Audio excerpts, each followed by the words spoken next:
자, 그래서 시다르타는 이제 선정, 그러니까 요새 말로 하면 명상의 수행만으로 번뇌망상을 없앨 수 없겠구나라고 생각을 하고는 이제 스스로 몸을 괴롭히는 고행의 길을 걷게 됩니다. 그래서 그 고행에서 그 고행을 하기 위해서 고행하는 수행자들이 모여있는 고행의 숲이라는 곳에 들어가서 이제 몸을 학대하고 괴롭히는 수행을 하게 되는데, 그때 뭐 단식을 하고 그리고 먹지 않고 잠도 자지 않고 인간이 할 수 있는 자살하는 것 빼고는 모든 고행을 다 섭렵하게 되었대요. 그래서 여러분 불교에 관심 있고 절에 다니셨을 때 한 번은 보셨을 거예요. 석가모니 부처님이 고행하셨을 때 그 고행상 보신 적 있죠? 삐쩍 말라가지고 여기 막 털나고 배가 쑥 들어가고 갈비뼈에 힘줄만 난 거. 정말 그 우리 불상, 고행상 중에서도 부류의 명작으로 손꼽히는 그런 작품인데, 어쨌거나 그렇게 이제 고행을 하시다가 또 이제 뭐 여기에 대한 여러 가지 얘기들이 있어요. 그 중에서 또 그냥 시간 관계상 하나만 짚어드리자면, 뭐 얼마나 고행을 많이 하셨는지, 뭐 배를 만졌는데 척추뼈가 잡혔대요. 예, 그 정도로 배가 쑥 들어가가지고. 그리고 머리에다가 새들이 집을 지었대요. 사람이 아닌 줄 알고. 그리고 이제 지쳐서 완전히 탈진해서 쓰러졌을 때 하늘세계 천신으로 태어난 마야 부인이 땅으로 내려와서 그 시다르타를 이렇게 안아줬대요. 위에서 이제 보고 있었던 거예요. 시다르타가 죽는다 라고 하늘에서 막 그런 소문이 퍼졌대요. 그래서 전생의 어머니였던 마야 부인이 이제 하늘세계 신으로 태어나고, 하늘세계 신으로 있을 때 전생에 자기 아들이었던 시다르타가 고행하다 쓰러지니까 땅에 내려와서 싹 안아줬대요. 슬퍼하면서. 그때 시다르타가 자기 어머니인 것을 딱 알고 이렇게 얘기했답니다. 물론 이게 약간 소설의 극적인 부분이 있을 수도 있는데, 하여튼 이제 책에 나온 대로 말씀드리면, 슬퍼하지 마십시오. 저는 결코 위없는 깨달음을 얻기 전까지 죽지 않습니다 라는 말을 남겼다라고 합니다. 어쨌거나 고행을 해볼 때까지 다 해보다가 마지막 얻은 결론은 이제 드디어 6년이 지났어요. 29살에 출가하셔서 6년이 지나고 이제 35살에 문득 이렇게 생각해요. 그러니까 해볼 만큼 해본 거예요, 여러분. 좀 해보다가 야 이거 아닌 것 같다 야 이게 아니라 목숨 걸고 해볼 만큼 해보다가 마지막 결론이 내가 마음을 깨닫고자 하는데 몸을 괴롭히는 게 무슨 관계가 있냐. 몸을 아무리 괴롭혀도 마음의 평화는 찾아오지가 않는구나. 그래서 고행을 포기하게 됩니다. 그래서 일단은 맑은 연못에 들어가서 깨끗하게 이제 몸을 닦은 뒤에 몸에 힘이 없어서 물속에서 다시 기어나갈 힘이 없었대요. 그때 나무에 있는 목신이 스스로 가지를 이렇게 내뻗어줘서 그 나무에 가지를 붙들고 시다르타가 깨끗하게 목욕을 한 뒤에 올라왔고, 나무 밑에 이렇게 앉아있을 때 수자타라는 여인이 귀하게 만든 우유죽, 신에게 올리기 위해서, 신에게 복을 짓기 위해서 하늘세계 신에게 올리려고 만든 귀하게 만든 우유죽을 가지고 길을 지나가다가 시다르타를 보고 저 위대한 수행자에게 이 죽을 바쳐야 되겠다 해서 우유죽을 시다르타에게 올립니다. 그래서 시다르타가 그걸 먹자마자 역시 타고난 체력이 좋아야 돼. 그거 딱 먹고 몸이 정상으로 회복했대요. 야, 우리는 한 몇 년 굶고 끓여 먹어도 몸이 회복할까 말까 할 텐데. 어쨌거나 그런 내용이 나와요. 정성이 가득한 수자타의 우유죽을 먹고 몸이 정상으로 회복되고, 그리고 고행을 포기하게 되었다. 그때 함께 고행하던 5명의 수행자들이 있었는데, 이 5명의 수행자들이 나중에 시다르타가 성불하고 나서 깨달음을 얻고 나서 노갸원에 가서 그 5명의 수행자들에게 법을 설하고 그 5명의 수행자들이 최초의 아라한이 됩니다. 그래서 노갸원의 5비구라고 부르죠. 부처님 생애에서 굉장히 중요한 부분이에요. 그런데 그때 고행을 포기하는 모습을 보고 옆에서 함께 수행했던 5명의 수행자들이 시다르타는 타락했다, 시다르타는 타락했다 하고 외치면서 시다르타의 곁을 떠나게 됩니다. 이제 완전히 혼자가 된 거예요. 그리고 깨끗하게 목욕을 하고 우유죽을 먹어서 건강을 회복한 시다르타는 이제 드디어 보리수 나무 아래 딱 앉아서 딱 이제 가부좌를 틀고 앉아서 다음과 같이 결심합니다. 내 피가 다 말라도 좋다. 내 살이 다 메말라도 좋다. 위없는 깨달음을 얻기 전까지 나는 이 자리에서 일어나지 않으리라 라는 유명한 말을 남기는데, 그 전에 어떤 일이 있었냐면 보리수 나무 아래에서 딱 앉으려는데 이제 우리는 푹신한 좌복이 있잖아요. 방석, 좌복. 그러니까 딱 가부좌 틀고 앉으려니까 뭔가 맨바닥에 막 흙도 있고 돌도 있을 거 아니에요. 그때 어느 농부가 아주 그냥 부드러운 보송보송한 아주 고운 풀을 베어가지고 한가득 수레에 끌고 지나가고 있었대요. 그때 시다르타를 보고 저 수행자가 앉을 자리가 필요하신가 보구나 해가지고 그 풀을 공양 올렸대요. 이 푹신한 풀 위에서 수행하십시오라고 보리수 나무 아래에다가 풀을 깔아드려요. 여기서 이제 2가지 버전이 있어요. 그러니까 책을 골고루 보다 보면 막 이런 게 좀 다른 부분들이 나와요. 그 농부에게 그대의 이름이 무엇인가 라고 했더니 저의 이름은 길상입니다 라고 했대요. 길상. 길상사 할 때 길상 있죠. 길상이 뭐냐? 행운, 축복이란 뜻이에요. 축복, 행운. 그래서 길상이라는 농부, 그래서 한문경에서는 길상동자라고 나와요. 길상동자. 길상이 올린 풀이라고 해서 길상초라고도 부르고요. 또 다른 책에서는 이 풀의 이름이 무엇입니까? 그러니까 농부가 대답하기를 이 풀을 길상초라고 부릅니다 라고 하는 내용이 나와요. 그러니까 사람의 이름이 길상이었다. 그래서 길상이 올린 풀이 길상초다라는 내용도 나오고요. 그 풀 이름이 원래 길상초였다라는 내용도 나와요. 근데 우리 이런 건 너무 따지지 맙시다. 이거 따지다 보면 끝이 없어요. 그래서 저도 솔직히 부처님께 여쭤보고 싶어요. 사람 이름이 길상입니까? 풀 이름이 길상입니까? 또 이제 재밌는 게 있어요. 이제 거의 돼지고기라고 거의 판명이 났는데, 근데 이제 그 부처님께서 마지막 드신 공양이 있어요. 춘다의 공양, 쭌다의 공양이라서 대장장이 춘다에게 받아 드신 공양이 있는데, 그 드신 그 공양이 어떤 책에서는 돼지고기라고 돼 있어요. 더운 날 상한 돼지고기를 드셔서 배탈이 나신 것이다. 그게 마지막 공양이었다. 그리고 다른 데에서는 돼지라는 이름을 가진 버섯 공양을 드신 거다. 버섯. 이렇게 2가지 썰이 있어요. 그래서 채식을 중요하게 여기는 북방불교에서는 버섯 공양이다라고 정설로 알고 있어요. 그런데 남방불교, 미얀마, 스리랑카, 태국 남방불교에서는 옛날 큰 스님들이 쓰신 주석서, 해설서에 보면 돼지고기다라고 딱 이렇게 결론을 내려요. 그래서 제가 이런 부분에 대해서도, 근데 학자들이 돼지고기가 맞을 것이다 라고 얘기를 해요. 왜냐하면 부처님 당시에는 신도들이 올린 공양은 뭐 고기, 야채 구분하지 않고 신도가 주는 대로 먹어라 라는 문화가 있었거든요. 실제로 남방불교도 아직도 그런 문화가 있고요.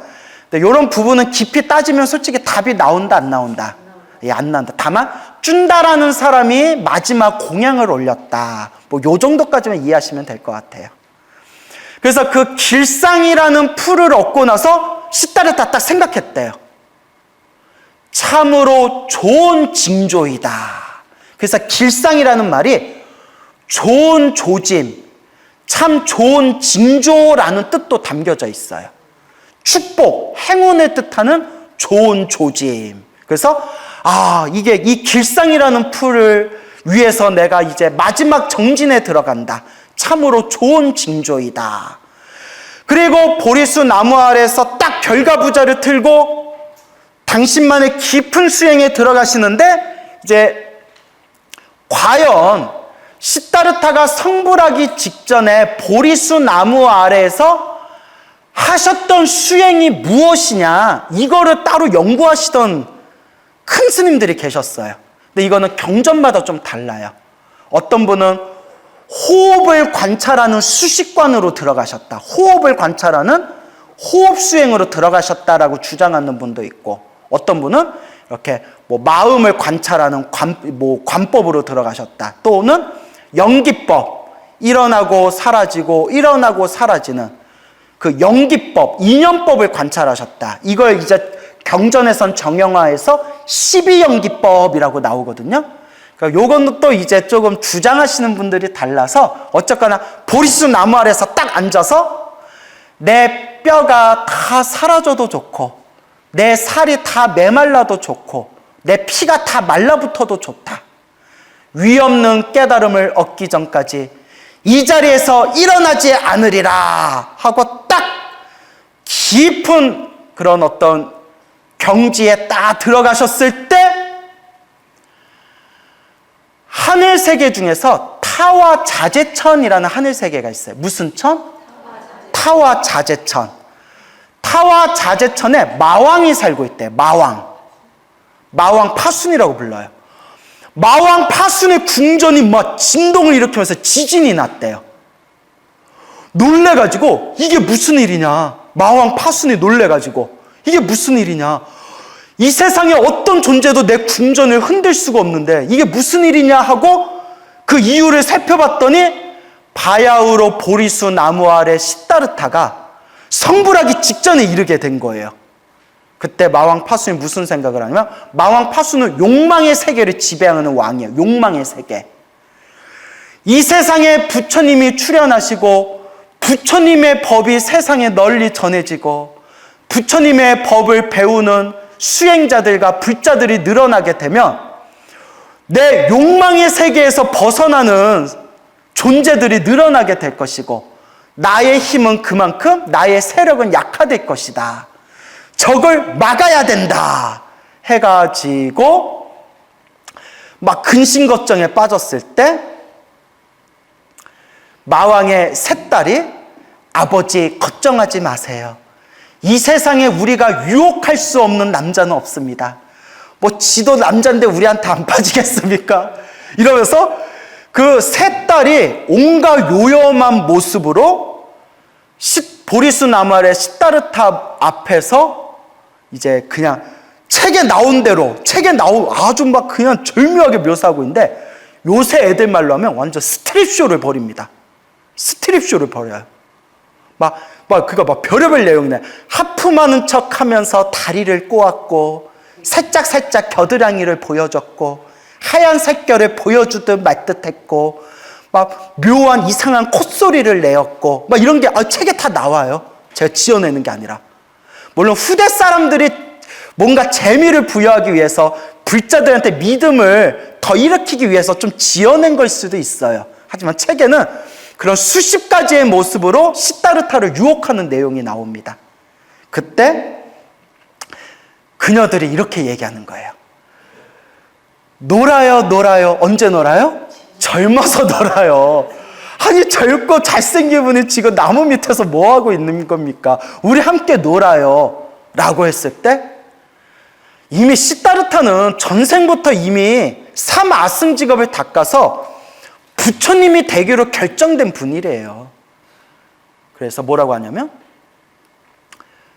너희들은 결코 나를 유혹할 수가 없다.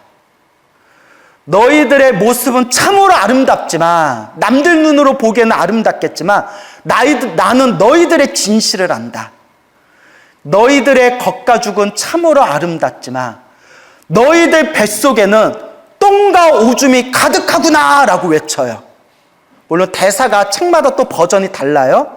근데 제가 딱 생각난 게 니들 뱃속에는 똥과 오줌이 가득하구나. 요거는 제가 기억에 오래 남더라고요. 그 자리에서 그 3명의 그 마왕파순의 딸들이 비명을 지르면서 얼굴이 순식간에 나이든 높아야 할머니의 모습으로 변해가지고 비명을 지르면서 뿔뿔이 흩어지게 됩니다. 그래서 여러분, 사찰의 벽화를 보면 고행하는 시다르타가 나무 밑에 앉아있고 그 앞에 야한 옷을 입은 여자 3명이 있는데, 여자의 얼굴은 젊은 여자인데 거울을 들고 있는데 거울에 비친 얼굴은 할머니의 얼굴로 그려져 있는 벽화가 있어요. 보신 적 있나요? 있어요? 그게 그걸 상징하는 거예요. 시다르타가 너희들의 모습을 나는 꿰뚫어 보고 있다. 물러가라. 뭐 이랬을 때 그 얼굴이 노파의 얼굴로, 그 아름다운 얼굴에 할머니의 완전 쭈글쭈글한 완전 노파의 얼굴로 변해서 비명을 지르면서 도망가는데, 그 3명의 딸들이 마왕 파순한테 찾아가서 이렇게 얘기합니다. 아버지, 저 수행자는 절대 꺾을 수 없습니다. 아버지, 포기하십시오 라고 마왕 파순에게 권유하는 내용이 나옵니다. 근데 마왕 파순이 여기서 멈추면 돼야 안 돼요. 그렇죠. 또 뭔가 또 극적이고, 여기서 그냥 끝나버리면 좀 허전하잖아요. 여기서 또 이제 극적인 내용이 나옵니다. 마왕 파순이 자기가 데리고 있는 수많은 수십만 수백만의 마왕의 병사들을 출동시켜요. 그래서 경전에서도 또 이게 드라마틱하게 표현됩니다. 마왕 파순의 수많은, 헤아릴 수 없는 수많은 병사들이 나무 밑에 앉아있는 시다르타를 향해 갔을 때 하늘 세계에 있는 모든 신들이 두려움에 떨면서 자취를 감췄다라고 나와요.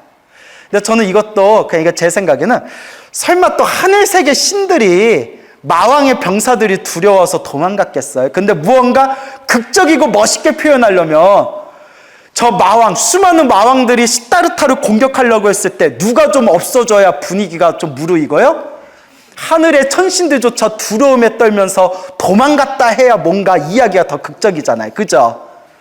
그리고 마왕 파순의 병사들이 수십만, 수백만, 우주를 꽉 채울 정도의 병사들이 다 함께 보리수 나무 아래 앉아있는 시다르타를 향해서 활을 쐈대요. 또 책에서 얼마나 드라마틱히가 얘기하면 마왕 파순의 병사들의 그 화살이 보리수 나무 아래 시다르타로 향했을 때 얼마나 화살의 숫자가 많았는지 순간 태양을 가려가지고 그 순간 그 세상이 암흑으로 뒤덮였대요. 무엇에 가려서? 화살에 가려서. 그러니까 옛날 사람들은, 경전에 편집했던 분들은 말재주가 대단했던 것 같아요. 너무 재밌죠? 그런데 더 재미난 내용도 많은데 시간 관계상 그 순간 너무나 놀랍고 아름다운 이야기가 펼쳐집니다. 화살이 시다르타의 몸에 막 화살이 꽂히기 직전에 그 모든 화살이 다 무엇으로 변했다? 연꽃으로 변했다. 그래서 하늘에서 뭐가 쏟아졌다? 꽃들이 쏟아졌다. 꽃비가 내렸다라고 표현합니다. 꽃비가 내렸다. 여기에 대해서 이제 여러 가지 해석이 있어요. 첫째, 시다르타는 과거 전생에 수없는 선업과 공덕을 지었기 때문에 당신이 원하든 원하지 않던, 당신을 공격하던 화살이 그냥 전생부터 지었던 공덕의 힘에 의해서 화살이 다 저절로 뭘로 변했다?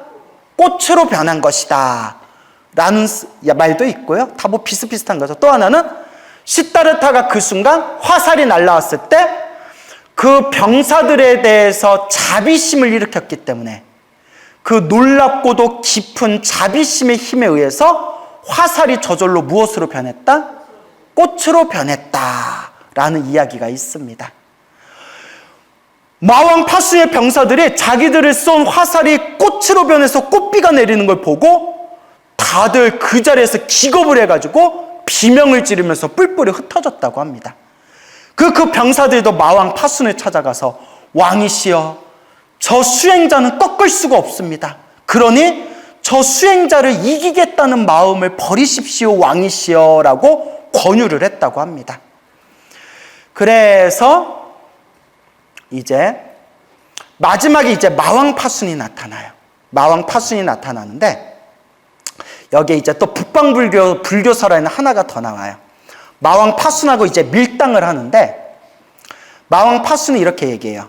조그만 이제 그 호리병 있죠. 호리병을 딱 시다르타 앞에 놓고 서로 줄다리기를 해가지고 이 병을 쓰러뜨리면 마왕 파순이여, 그대가 이긴 걸로 하겠다. 이 호리병을 쓰러뜨리면 그대가 이긴 걸로 하겠다라고 시다르타가 말하니까 이 호리병을 내가 못 쓰러뜨리겠습니까 해놓고 호리병에다가 밧줄을 감아가지고 수많은 마왕 파순들의 수십만 수백만의 병사들이 와서 그 호리병에 그 밧줄을 붙들고 다들 땡기는데도 호리병이 꿈쩍도 하지 않는 내용이 나와요. 그러니까 또 마왕 파순과 병사들이 비명을 지르면 도망갔다. 그래서 그 사찰 벽화에 보면 벽화에 또 나와요. 시다르타가 나무 아래 이렇게 앉아 있고 시다르타 앞에 호리병이 하나 있고 호리병에 줄이 묶여 있고 이상하게 생긴 도깨비들이 이렇게 땡기고 있는 사찰 벽화 그림이 있어요. 그게 그 내용이에요. 자, 그런데 이제 그런 이제 호리병 사건도 있지만 이제 마왕 파순이 딱 마지막으로 딸을 보냈는데도 실패하고 병사들을 보냈는데도 실패했잖아요. 마지막 이제 끝판왕이 등장한 거예요. 자, 이제 뭐라고 유혹을 하느냐? 딸들을 상징하는 거는 이제 애욕이에요. 애욕, 탐욕, 애욕. 병사들을 상징하는 건 막 두려움, 공포예요. 그걸 다 극복했잖아요. 마지막 이제 마왕 파순이 딜을 걸어요. 속된 말로 쇼부 봤다 하죠. 쇼부. 나는 이 우주, 욕망의 세계, 욕계, 이 우주를 지배하는 마왕, 왕입니다. 신입니다. 젊은 수행자여, 그대가 보리수 나무 아래서 일어나서 수행을 포기한다면 이 지구라는 표현은 안 나오지만 이 지구, 이 세상을 지배하는 권한을 주겠소 라고 얘기합니다. 세상을 마음대로 지배할 수 있는 최고의 권력과 명예를 주겠다는 거예요. 그때 시다르타가 이렇게 이야기합니다. 마왕이여, 파순이여, 그런 말 하지 말아라. 내가 목숨을 걸고 수행하는데 한낱 이 세상을 지배하는 것 때문에 내가 이렇게 수행하겠는가? 나는 오직 위로는 완전한 깨달음을 얻고 아래로는 모든 중생을 제도하고자 나는 수행할 뿐이다. 위 없는 깨달음을 얻는 그 순간까지 나는 보리수 아래에서 일어나지 않겠노라 라고 얘기를 합니다. 그때 아주 중요한 내용입니다. 여기서 그 유명한 마왕 파순을 항복받는 내용이 이제 여기서 펼쳐집니다. 첫째는 3명의 딸, 둘째는 마왕 파순의 병사들, 군대, 마지막 3번째 나타난 마왕 파순, 두목, 끝판왕이 나타난 거잖아요. 여기서 이제 극적인 내용이 나옵니다. 파순이요, 잘 들으세요. 여러분, 비록 마왕 파순이 마왕이지만 그럼 우주를 지배하는 왕으로 태어났다는 것 자체가 뭐가 있다는 거예요? 복이 있다는 거예요. 복이 있으니까 마왕이 된 거예요. 그래도 파순이요, 그대는 머나먼 과거 전생에 딱 한 번 큰 복을 지은 적이 있다.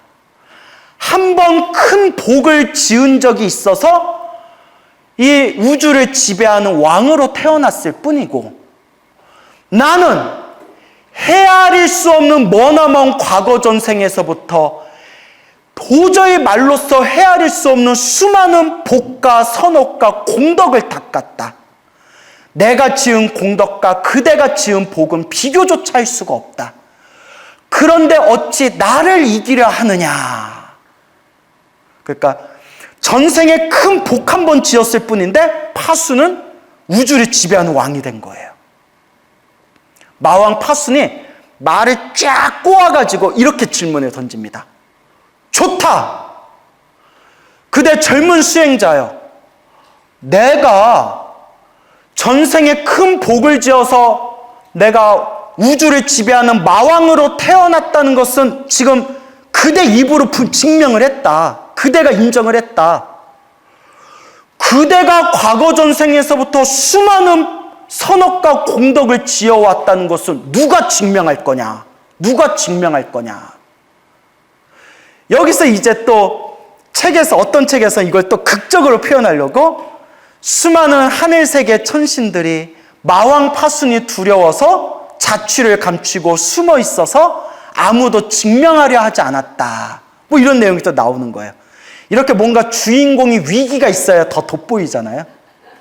자, 그때 그 유명한, 따라해보세요. 항마촉지인.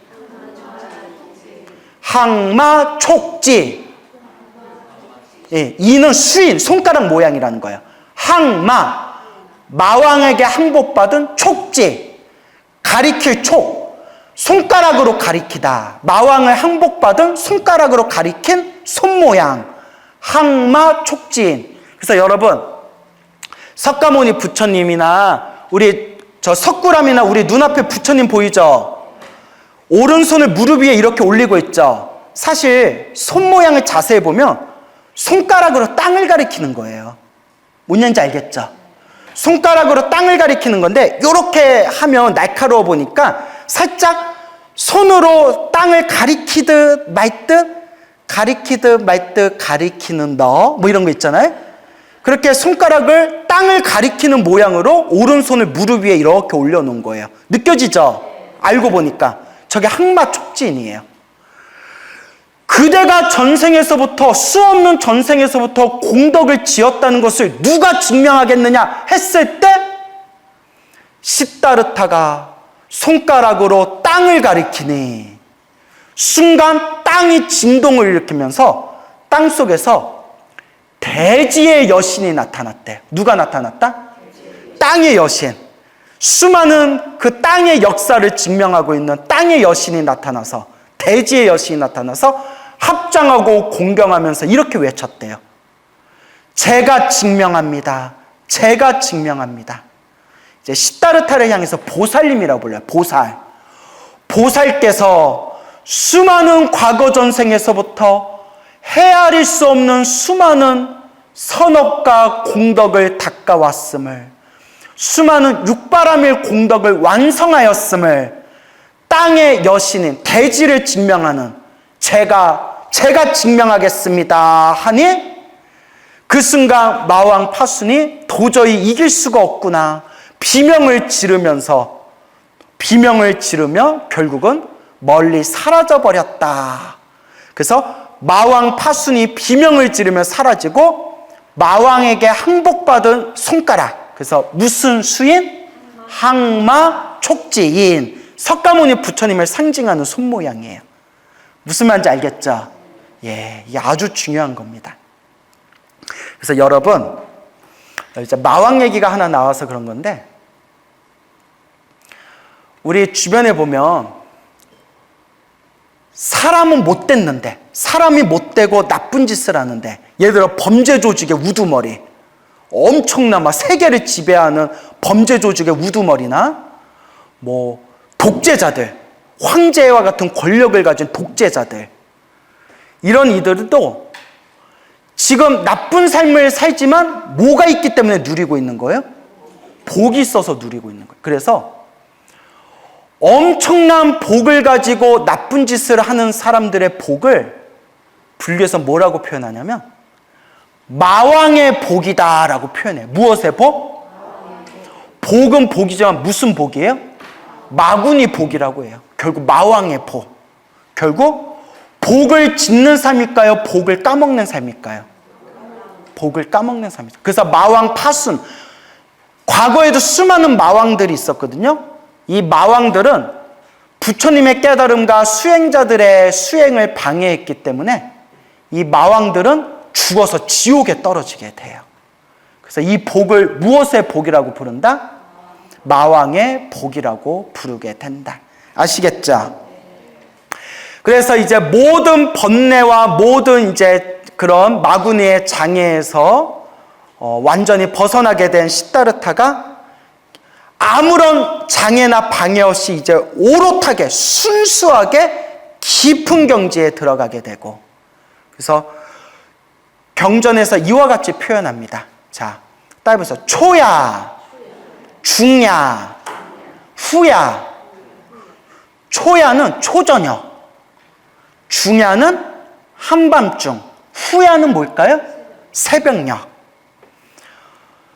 초야, 초저녁이 돼. 마왕 파순이 사라지고 깊은 순수한 경지에 들어가서 초저녁이 되었을 때, 따라해보세요. 숙명통. 숙명통을 얻고, 중야, 한밤중이 되었을 때, 따라해보세요. 천안통. 천안을 얻고, 마지막 새벽별을 보고, 새벽에 새벽별을 보고, 따라해보세요. 누진통. 누진통을 얻게 됩니다. 그래서 다시 따라해보세요. 삼명. 세 가지 밝음을 얻게 돼요. 삼명. 모든 경전에 다 나오는 거예요. 모든 경전에 한결같이 삼명을 얻었다. 세 가지의 밝음을 얻었다. 첫째, 숙명통. 나와 다른 중생들의 전생을 다 꿰뚫어 보는 게 숙명통이에요. 그때 시다르타는 자기의 모든 전생을 다 꿰뚫어 봤고, 모든 존재들, 원하기만 하면 모든 존재들의 전생을 다 꿰뚫어 봤대요. 한마디로 모든 인연법, 모든 인과법을 꿰뚫어 본 거예요. 전생에 어떤 인연을 지어서 이런 결과를 받았구나. 전생에 어떤 업의 인연이 있어서 이런 업이 펼쳐지는구나. 자신을 포함해서 모든 중생들의 전생까지 다 꿰뚫어 보는 걸 숙명통이라고 하는데, 우리도 수행을 하다 보면 숙명통이 생길 수가 있대요. 큰 스님들 중에서는 전생 보는 분도 계셨거든요. 심지어 무당들 중에서도 전생 보는 분들이 있대요. 그래도 우리가 확실히 알아야죠. 부처님의 숙명통은 뭐가 다르냐? 무한에서 무한까지 완벽하게 꿰뚫어 보신대요. 한 점의 의혹도 없이 투명하게 완벽하게 꿰뚫어 보는 게 부처님의 숙명통이에요. 그래서 중생들은 숙명통을 얻어도 어렴풋하게 얻는데요. 제가 전생에 강아지였는데, 강아지인 것까지는 알겠는데 왜 이런 업을 받았지? 뭐 예를 들어서, 그러니까 뭐가 조금 그러니까 명쾌하지가 않거나, 전생을 봐도 바로 전생이나 뭐 수행을 많이 하신 큰 스님도 전생까지 3생까지만 볼 수 있고, 하지만 부처님만큼은 어떻게 보셨다? 무한에서 무한까지 완벽하게 환하게 꿰뚫어 보신다는 거예요. 그래서 부처님이 아무런 의혹도 없이 완벽하게 인과법을 꿰뚫어 보시고 우리한테 가르쳐 주신 게 인연법인 거예요. 두 번째는 무엇을 얻으셨다고 했죠? 천안통은 모든 중생들의 죽고 태어나는 모든 세계를 완벽하게 꿰뚫어 보는 거예요. 지옥에 떨어지거나 축생으로 태어나거나 천상세계에 태어나거나 천상 중에서도 어느 세계에 태어나거나 인간으로 태어나도 어느 집안에 태어났거나 어느 세상에 태어났는지를 무한까지 완벽하게 꿰뚫어 보는 것이 천안통이에요. 그래서 어떤 분이 이렇게 표현해요. 숙명통은 전생을 다 꿰뚫어 보는 거잖아요. 모든 시간을 꿰뚫어 보는 거고, 천안통은 어디에 태어나는 걸 꿰뚫어 보는 거잖아요. 모든 공간을 꿰뚫어 본 거래요.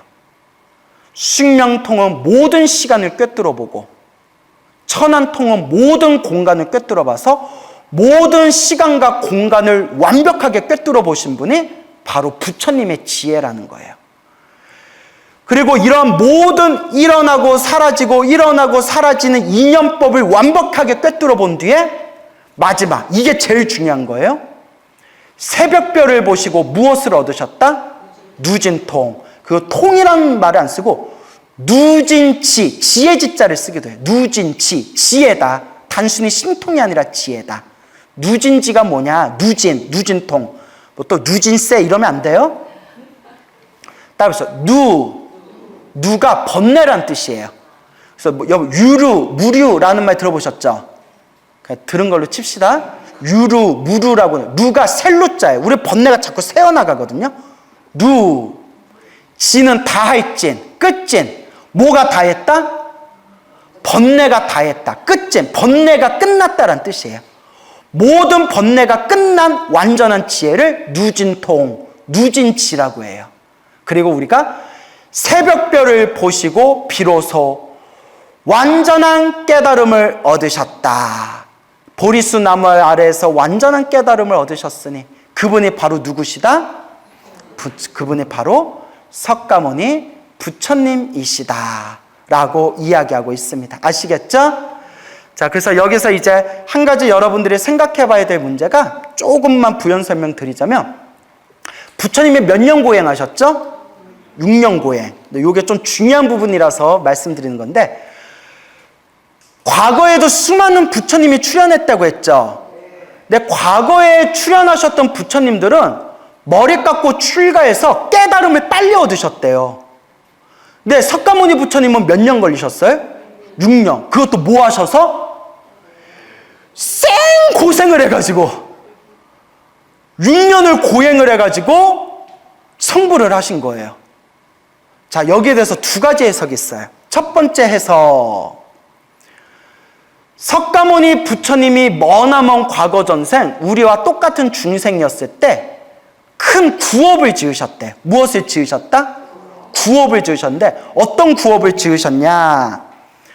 과거 부처님, 과거에 어떤 부처님이 출연했을 때 과거에 출연하신 그 부처님의 거룩하고 위대한 모습과 사람들의 존경받는 모습을 보고 막 질투심을 느꼈대. 질투심, 시기심. 그 질투가 그렇게 무서운 거예요. 그래서 사람들한테 뭐라고 구업을 지었냐면, 까짓것 저 깨달음 얻는 게 뭐가 어렵다고, 나는 깨달음 같은 거 하나도 어렵지 않게 깨달을 수 있다. 깨달음 얻는 게 뭐가 어렵냐. 이런 식으로 부처님의 깨달음을 비하하는 구업을 지었대요. 그 구업의 업보로 빨리 깨달음을 얻지 못하고 몇 년 동안 고행하셔서 6년 동안 고행을 하셔서 깨달음을 얻으셨다라는 썰이 있어요. 그만큼 우리가 구업을 조심해야 돼요. 하지만 대승불교선 다르게 얘기해요. 대승불교선 완전히 다르게 얘기합니다. 사바세계 중생들은 너무나 어리석어서 부처님이 빨리 쉽게 깨달음을 얻는 모습을 보여주면 중생들은 어떻게 생각한다? 맞아요. 깨달음을 얻는 것이 참 쉽구나. 부처님의 깨달음을 가볍게 생각한다는 거예요. 가볍게. 그리고 부처님의 깨달음과 부처님의 법에 대해서 존중하는 마음이 없다는 거예요. 그래서 일부러 부처님의 깨달음을 얻는 것이 이와 같이 어렵고도 기적 같은 일이다라는 걸 중생들한테 딱 하고 각인시켜주기 위해서 일부러 고생해서 깨달음을 얻는 모습을 한바탕 쇼로 중생들에게 깨달음이 이만큼 무겁고 귀중한 것이다 라는 걸 보여주기 위해서 일부러 6년 고행을 하다가 보리수 아래에서 깨달음을 얻는 모습을 보여주신 것이다 라는 그런 관점이 있습니다. 알겠죠? 자, 그리고 하나만 짧게 더 말씀드리자면, 부처님께서 깨달음을 얻고 나서 처음에는 법을 설하지 않으려고 했대요. 왜냐? 너무나 부처님의 법은 깊고 심오해서 중생들한테 말해줘봤자 알아듣는다, 못 알아듣는다? 못 알아듣는다. 그래서 부처님이 깨달음을 얻고 나서 몇 주 동안 당신의 깨달음의 경제를 실컷 스스로 즐기고 난 뒤에 그냥 세상을 떠나시려고 했대요. 그냥 법을 설하지 않고 열반에 드시려고 했는데, 하늘세계 범천의 신, 브라만 신이 나타나서 부처님께 무릎 꿇고 합장 공경하면서 청법, 법을 청합니다. 부처님, 세상에는 말해도 못 알아들을 사람이 있지만 법을 설하면 알아들을 사람들이 있습니다. 법을 설하면 알아들을 수 있는 그 중생들을 위해서 제발 소중한 법을 설하옵소서라고 범천이 법을 청하오니, 그때서야 석가모니 부처님께서 그래, 법을 설하겠노라. 내가 지금부터 진리의 북을 올릴 테니, 진리의 북을 둥둥 울릴 테니 귀 있는 자들은 다 들어라 하면서 이제 부처님께서 35살에 깨달음을 얻으시고 80살에 세상을 떠나실 때까지 45년 동안 널리 중생들에게 법을 설하셨다라고 펼쳐지는데, 여기서 한 가지 꼭 명심할 게 있어요. 부처님이 법을 설하지 않고 그냥 떠나야겠다라고 했던 것은 한바탕 쇼라는 거예요. 왜냐? 부처님은 모든 중생을 제도하기 위해서 그렇게 수없는 억겁의 세월 동안 육바라밀을 완성해서 성불을 하셨는데, 설마 자신의 원력, 자신의 서원을 버리고 중생들한테 진리를 설하지 않고 세상을 떠나셨겠느냐? 그게 아니다. 이것도 똑같은 거예요. 부처님이 너무 쉽게 법을 설하면 사람들이 어떻게 생각한다? 가볍게 생각하기 때문에 그 당시 인도 사람들이 최고의 신이라고 여기던 브라만 신이 부처님 앞에서 무릎 꿇고 합장하고, 부처님 제발 떠나지 말고 법을 설해 주십시오. 아, 그럼 이렇게까지 얘기했는데 내가 그럼 법을 설해야 되겠구나, 내가 법을 설하겠노라 라고 한바탕 연극을 보여줌으로써 우리 중생들에게 부처님의 법이 이와 같이 존귀하고 이와 같이 소중한 것이다 라는 걸 중생들에게 보여주기 위해서 일부러 연극을 보이신 것일 뿐, 부처님의 진정한 원력은 모든 중생을 다 구제하고자 합니다. 이 부분을 꼭 명심하시기 바랍니다. 알겠죠? 예, 그래서 오늘까지만 이제 부처님의 그런 어떤 생애에서 좀 여러분들이 알아두었으면 하는 부분에 대해서 이제 오늘 마무리하고요.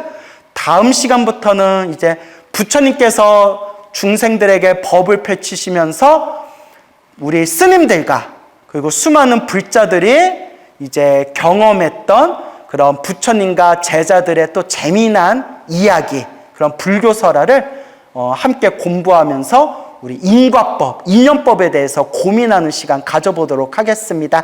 예, 오늘 마치겠습니다.